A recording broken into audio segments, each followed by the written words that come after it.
There's a bench languishing in the humidity of New Orleans heat, big, easy breathing.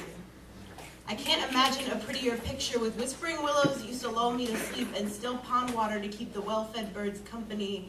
The bench calls me softly, promising to cocoon me in the warm arms of my mother, reminding me of the times that I was small enough to fall asleep on her lap pillow.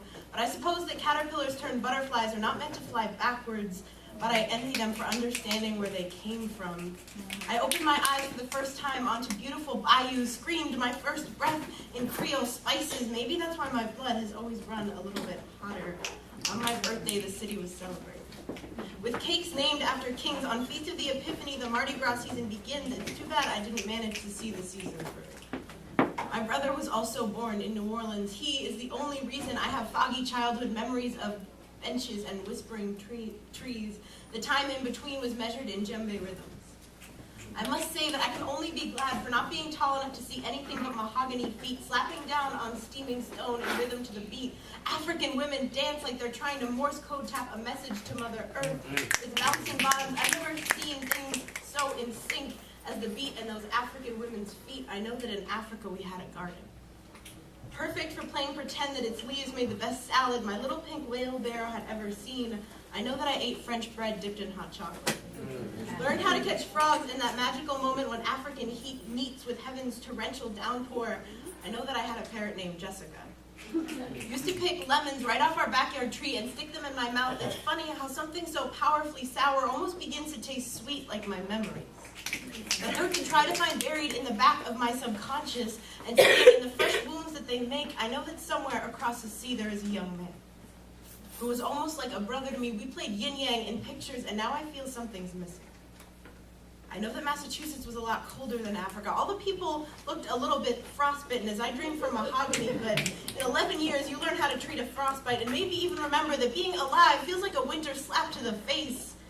I know there was a door frame in our little colonial that stood marking time as I grew and began to spread my roots in the rocky soil. I know that we painted over it when we left. And so I followed suit and painted a stark white hue over my memories of growing up. White always seemed like a good color for Massachusetts anyway. I still see snow sometimes, but now it's usually replaced by Carolina blue. I know that moving again almost killed me because there are only so many times you can uproot a tree and have a successful replanting. I know that I love it here. The Chapel Hill seems a wonderful place for a poetic soul like me. I know my roots are showing in the freckles on my face. Like you could follow the limbs back into my DNA, the fuse that's always a little too quick to flame, the Irish part of my last name. They are showing in the gray-green of my irises as if my eyes were trying to capture the depth of a Scottish loch in their inchless diameters. I know that I love my family. I know the identity behind my own name. I know all the places on this earth I have planted my feet upon. I don't know where home is. I've heard it said that it's where you hang your hat, and though I've got a few chapeaux in the hall closet, I still feel like I'm missing part of the picture. Some say it's where you're born, and though I'd gladly rush back to the Mississippi shores, something would still be missing.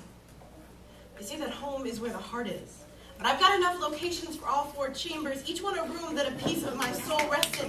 You can ask me where I came from, although I can't promise a short answer. But please don't ask me where my home is, I still don't know. This poem is not a solution. This poem is a question.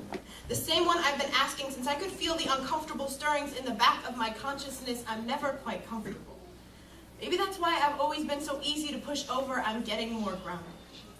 But for now, I'll plant my feet on this page, hang my hat on the corner of my journal, and pour my heart into my pen. And maybe someday I'll find a home outside the lines of the notebook paper.